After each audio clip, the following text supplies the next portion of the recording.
Hey guys, welcome back, it's Ripe again. In today's video, the previous owner of my house wants the house back after we renovated everything. He claims he still owns it and threatens to sue us. If you haven't already, please check out my podcast for early access to new content and even exclusive stories you won't find anywhere else. Just search for Ripe Stories on all major podcast platforms to find me. And the title story starts like this. When I first found this property, I thought it was a dream come true. The town was beautiful and my new neighbors were very kind and welcoming. Our first interaction with the neighborhood was from a resident, Jerry, male 65, who happened to be selling this as their old house. Apparently, he had other houses in the area and did not need the extra hassle of micromanagement, so he was very eager for us to take it off his hands. He even knocked down the price for us to a mere $500K, which felt like a steal despite the work the house needed. We were grateful for the helping hand and could not say no. While the house was beautiful, we knew it needed some work to suit us. Our young son was disabled and relied on his wheelchair, which made city living difficult in an apartment complex with only stairs. Sadly, this piece was about to be violently shattered when we didn't realize how quickly our relationship with our new neighbor could completely ruin our lives. Right away, my partner and I agreed to take a few days of vacation leave from our busy jobs to fully focus on restoring the house. My lovely mother-in-law agreed to fly over and live in our apartment for a little while to watch our son so that we could sleep at the new property while we worked on it and focus all our energy on it. I focused on the interior design while my husband demolished the yard, and 3 years of heavy labor later, the property was transformed. My son loved the new house and settled well into this new space. His mood much improved. Impressed but exhausted, we slept nearly all the next weekend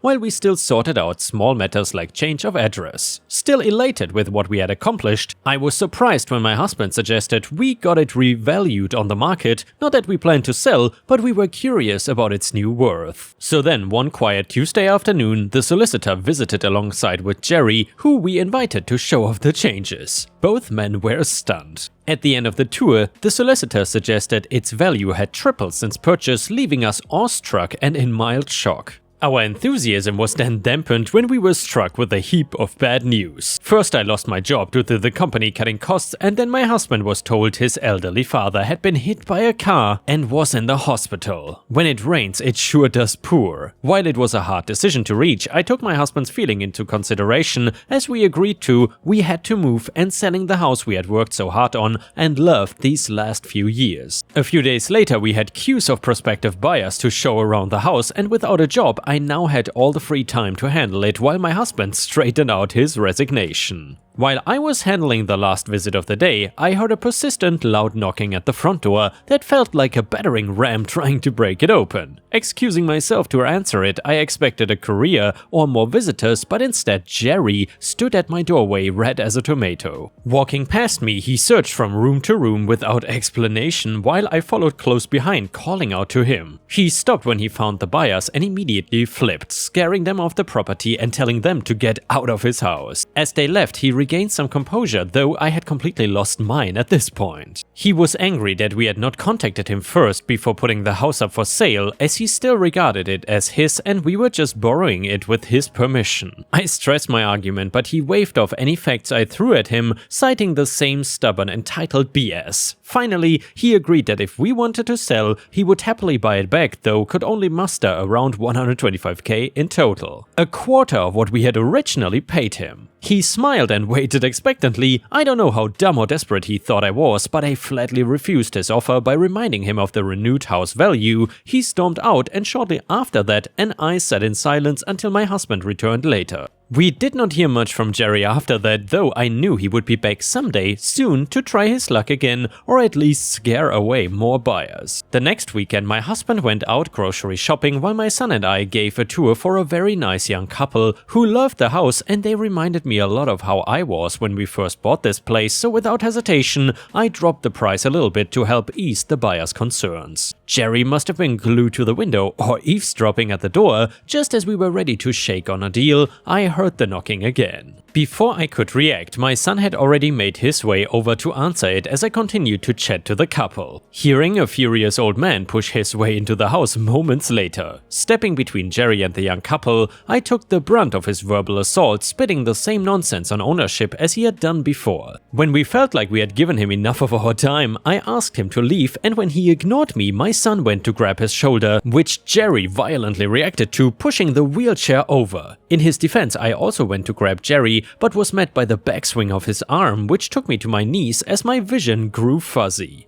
I must have blacked out for a short while, and when I came to, the room was full of commotion as Jerry was being wrestled away by a pair of cops. The young couple had called the cops after he hit me and then helped to detain Jerry until help arrived. I was nursing a black eye and a nasty headache, but I would say I still came out of the situation relatively unscathed. I had no qualms about his punishment and encouraged my husband to sue for charges against Jerry after today's incident, though the old man truly looked defeated as they dragged him away. I was not ready to forgive and forget just yet. In the trial that followed, I urged the judge to hold Jerry accountable for his actions, despite his age, and while I do feel some leniency was granted because of that, I was ultimately happy with the outcome. Jerry was sentenced to 2 years behind bars for aggravated assault, harassment, and trespassing, which in the end he was too tired to deny. He was let out of court in chains and we were able to get on with our lives. The sale of the house went through quickly and we left the country as soon as we could to go back home. My father-in-law made a full recovery and we celebrated as a family together at last. And yeah, Ripe Stars, if you enjoyed this story, please don't forget to subscribe to the channel if you haven't already, like the video, and maybe even leave a comment because that would help me tremendously. And the next one is an Am I the A-hole story. So I am 47 female, my husband is 49 male, my son is 28 male, and his fiancée is 27 female. When my son proposed, we talked to both him and his fiancée to find out their game plans for the future. We wanted to buy them a house, but one question decided how big. Do they plan on having kids? Their answer was yes, so we did buy them a house but kept it in our name. Because they were common law at this point and not yet married, we worried what if they broke their engagement. If the house was in my son's name, for example, she would be entitled to some of it. At least in our names, our family is protected. We think the world of his fiancée, this was just a devil's advocate, worst case scenario thing. They've been engaged for 2 years and the wedding is coming up this October. However, we were hit by a bombshell a couple of weeks ago that they no longer have any desire to have children. This is fine, we don't expect or assume anything. If they don't have kids, it's their life, we don't respect them any less for it. However, it made my husband a little tiff that we specifically bought them a big house under that assumption. We would have bought them a smaller 2+1 bedroom or thereabouts if they planned on being child-free. But instead, we were told children are in their future, so we bought them a 5-bedroom home. This is like the difference of a factor of 2. We spent our money needlessly. I'm pushing my husband to sell the house because it's in our name still. My husband says it will create a rift between families, but this whole thing was based on misinformation. I don't think they did it with malice. We get a bigger house if we lie, but I think they knew that they didn't want kids. You don't be in a relationship for 8 years and don't have the conversation, right? Would I be the a-hole for selling their home? We would get them a smaller one, of course, we just don't think they will need anything bigger. They would never be homeless. And yeah, Ripe Stars, let me know in the comments what you think about this. Personally, since OP even said that they would buy them a new, smaller house, clearly OP cannot be considered the a-hole here. However, honestly, if I would be OP, I would not buy them a house in the first place. But I guess, if you are that rich, it doesn't make a difference in your pocket. Anyway, comment number 1 said, not the a-hole, your son and his fiancée can just buy the house from you if they want it. Crazy to see so many entitled people responding to this, calling you an a-hole for wanting to buy your adult kid a home. Apparently, you could have saved yourself from being an a-hole by just not buying them any houses. No good deed goes unpunished. Comment number 2, NAH, you bought the house with your own money under the assumption that it would need to accommodate a family with children, which probably was not cheap. Since you also plan to pay for the smaller one, you would get them, they are still getting a whole new house as a gift and you get to save some money. It might be a little iffy in the moment, but your reasoning is completely justified. update to the story. Just so it's clear, we don't mind or care if they have children or not. The problem is they have a larger house we bought specifically for a family. Children need space. Now that it is out of the question, they can make do with a smaller house. Our other son is married to a wonderful man and we bought him a house too. Same kind of scenario as this, they got a 2+1 bedroom house in our names until they got married and then transferred to their name once married. This is how we are giving our 2 children wedding gifts. There's already been hub between my children, aka why does X get a 5-bedroom home when we only got a 2-bedroom one, etc. Because they are having children cannot be our reasoning anymore. And the next one is a marriage revenge story. Important info, we decided to have a micro wedding with just our immediate family there, around 10 people. We got married at a venue that is known for holding very large events, but we hired a smaller room there. My husband has a child with his ex, so sees her quite often for things related to my stepkid. We were always planning on inviting her to the wedding to see their kid all dressed up and to generally keep a good co-parenting relationship. Before we had invited her, she informed DH that she'd be there and asked when and where it was. He was a little taken aback, but as we were planning on inviting her anyway, he just told her. On the day, she showed up to our morning ceremony wearing the shortest dress I've ever seen over stockings and suspenders. The suspenders could be seen for a good 6 inches before the bottom of the dress, skyscraper heels, nightclub makeup and costume jewelry. My father actually pulled me aside to ask, who hired a stripper? I found out afterwards from mutual friends that she had texted all of them asking when they were getting there because she had invited herself and we hadn't thought to let her know it was such a small ceremony. And when they let her know it was family only and the reception was completely separate, she began to panic a little bit. And I had the best petty revenge. I asked everyone to be extra nice to her. Every time she tried to sneak away, someone would engage her in conversation. She was extremely uncomfortable and ended up sitting down with her coat covering her. The wedding went off without a hitch. And the next one is a malicious compliance story. I have a 2-bedroom house and I decided that I wanted to rent out the other bedroom in the house to make some money on space I wasn't really using after the pandemic. So I fixed up the place really nice. The tenant gets a private semi-attached bathroom. Bathroom is actually outside the bedroom, but I put up drapes between the bedroom and bathroom so the tenant can walk between without me seeing. They also get common consumables, meaning I pay for toilet paper, paper towels, laundry supplies, kitchen supplies, etc. So I create the lease. The lease is very bare bones. It just says, you get a room at this property, you pay this much per month and the landlord covers all utilities. Your lease is X months long. I created the ad, and in the ad I mentioned how it's okay to have guests over, but I keep it to no more than twice per month. I did not put this into the lease agreement. You can see where this is going. I do a showing for a prospect.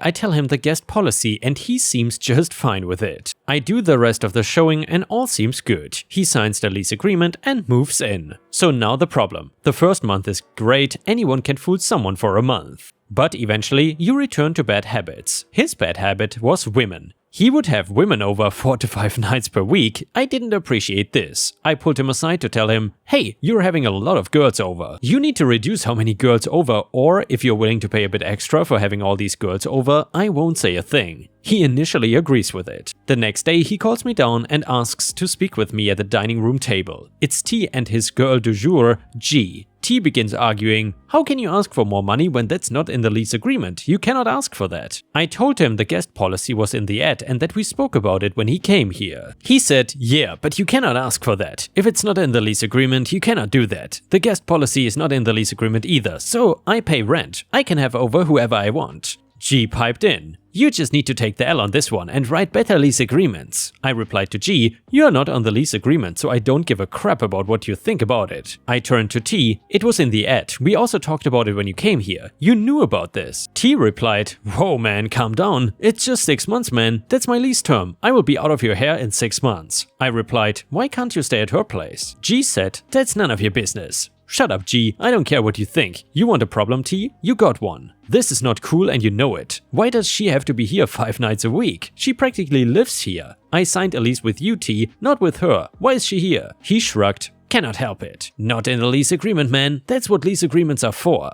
I was infuriated. We talked about this. He is choosing to follow the lease agreement. Okay, fine. What's a guy to do? I want him gone. I don't want TNG teaming up against me in my own house. They walked upstairs and turned on the loud music in their room. Later in the evening, G was downstairs cooking something on the stove by herself using my pots and pans. She is cooking for herself in my house. She is not even a tenant, but she is sure acting like one. G tried striking up a friendly conversation with me, but I just gave her absolute silence for 10 minutes while I cooked. I took my food upstairs. This is war. I'm gonna follow the lease agreement to the letter. If I advertised a feature in the ad but it wasn't in the lease agreement, that thing is gone. So now the malicious compliance. Every day I took something away. I first started by removing all the common consumables from the house. He texted me later, "Man, you removed all the consumables? You need to come down on the rent." I replied, "Not in the lease agreement." He said, "It don't get to be like this." I removed the drapes between his room and the private bathroom.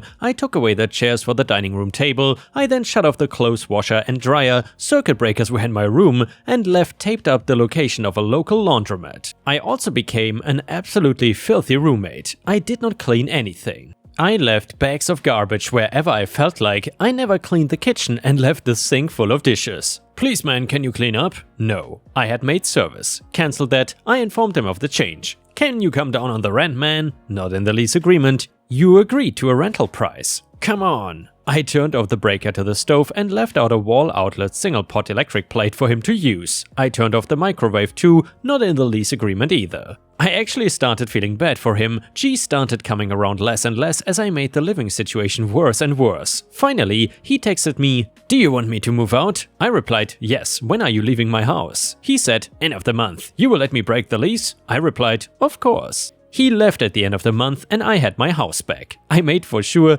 to make my next lease agreement way more specific about everything. And now let's move on to the next story. It starts like this. So this story takes place in Croatia at the beach, but let me give you a little backstory.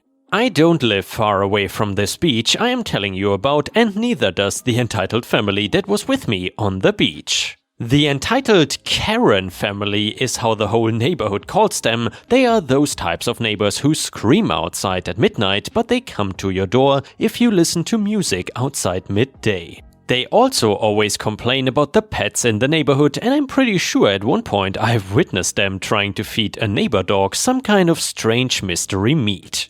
Either way, they are very entitled and they believe everything belongs to them. There is no neighbor that had not had any problem with them. We also always had trouble with them over the years with noise, garbage and even drugs.